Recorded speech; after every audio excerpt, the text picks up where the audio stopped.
Please be seated. Thank you, Secretary Shinseki, for the generous introduction. More importantly, the extraordinary bravery and service to our country, both on and off the battlefield. I want to thank our outstanding Vice President, Joe Biden, and his wonderful wife, Dr. Jill Biden, for being here today. We want to thank the Bidens for their son Beau's service as well.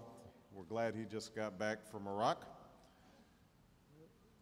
We want to say a special word of thanks to Brigadier General Carl Horst, who's the commander of the Military District of Washington, for being here and for your lifetime of distinguished service to our nation. To Gene Creighton, President of the Paralyzed Veterans of America, thank you for being here, and to all the veteran service organizations for their extraordinary work, day in, day out, on behalf of our nation's heroes. To the members of our armed forces and the veterans who are here today, I am deeply honored and humbled to spend Veterans Day with you in this sacred place, where generations of heroes have come to rest and generations of Americans have come to show their gratitude. There are many honors and responsibilities that come with this job, but none is more profound than serving as Commander-in-Chief. Yesterday, I visited the troops at Fort Hood. We gathered in remembrance of those we recently lost. We paid tribute to the lives they led. There was something that I saw in them, something that I see in the eyes of every soldier and sailor, airman, Marine, and Coast Guardsman that I have had the privilege to meet in this country and around the world. And that thing is determination. In this time of war, we gather here mindful that the generation serving today already deserves a place alongside previous generations for the courage they have shown and the sacrifices that they have made. In an era where so many acted only in pursuit of narrow self-interest, they've chosen the opposite. They chose to serve the cause that is greater than self, many even after they knew they'd be sent into harm's way. And for the better part of a decade, they have endured tour after tour in distant and difficult places. They have protected us from danger, and they have given others the opportunity for a better life. So to all of them, to our veterans, to the fallen, and to their families, there's no tribute, no commemoration, no praise that can truly match the magnitude of your service and your sacrifice. This is a place where it is impossible not to be moved by that sacrifice. But even as we gather here this morning, people are gathering all across America, not only to express thanks of a grateful nation, but to tell stories that demand to be told. They're stories of wars whose names have come to define eras, battles that echo throughout history. They're stories of patriots who sacrificed in pursuit of a more perfect union, of a grandfather who marched across Europe, of a friend who fought in Vietnam, of a sister who served in Iraq. They're the stories of generations of Americans who left home barely more than boys and girls, became men and women, and returned home heroes. And when these Americans who had dedicated their lives to defending this country came home, many settled on a life of service, choosing to make their entire lives a tour of duty. Many chose to live a quiet life, trading one uniform and set of responsibilities for another. Doctor, engineer, teacher, mom, dad. They bought homes, raised families, built businesses. They built the greatest middle class that the world has ever known. Some put away their medals, stayed humble about their service, and moved on. Some, carrying shrapnel and scars, found that they couldn't. And we call this a holiday, but for many veterans, it's another day of memories that drive them to live their lives each day as best as they possibly can. For our troops, it is another day in harm's way.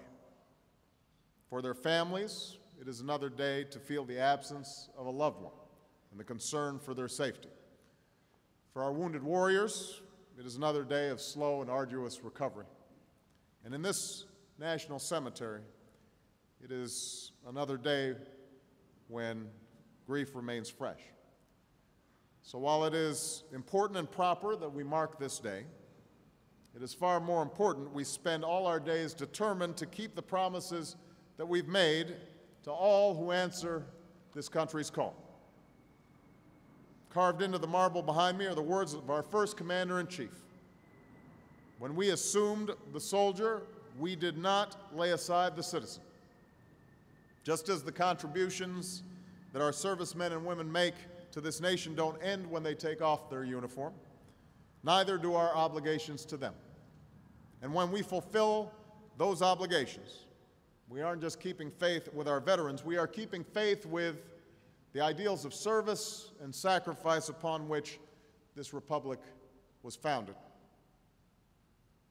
Now, if we're honest with ourselves, we'll admit that there have been times where we as a nation have betrayed that sacred trust. Our Vietnam veterans served with great honor. They often came home greeted not with gratitude or support, but with condemnation and neglect. That's something that will never happen again. To them and to all who have served in every battle, in every war, we say that it's never too late to say thank you. We honor your service. We are forever grateful.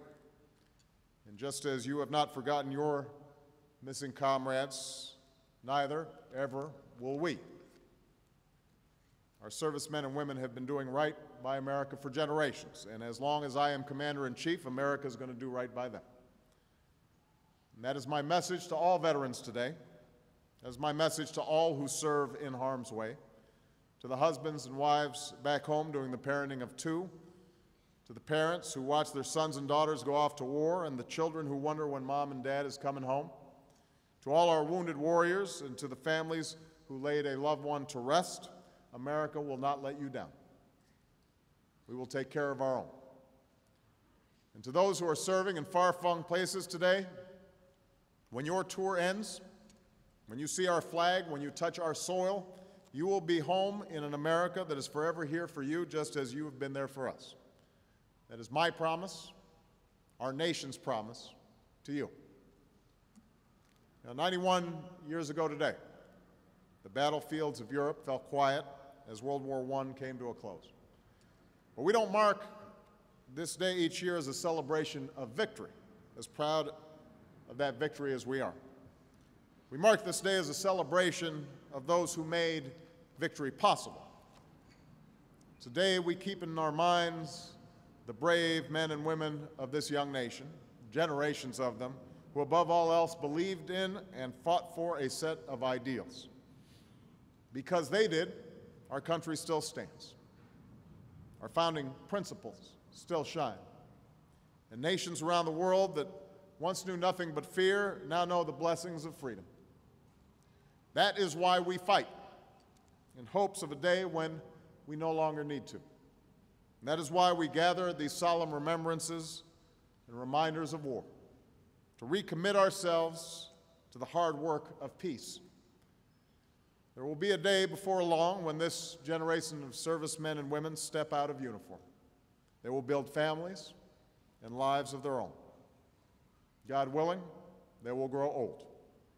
And someday their children and their children's children will gather here to honor them. Thank you.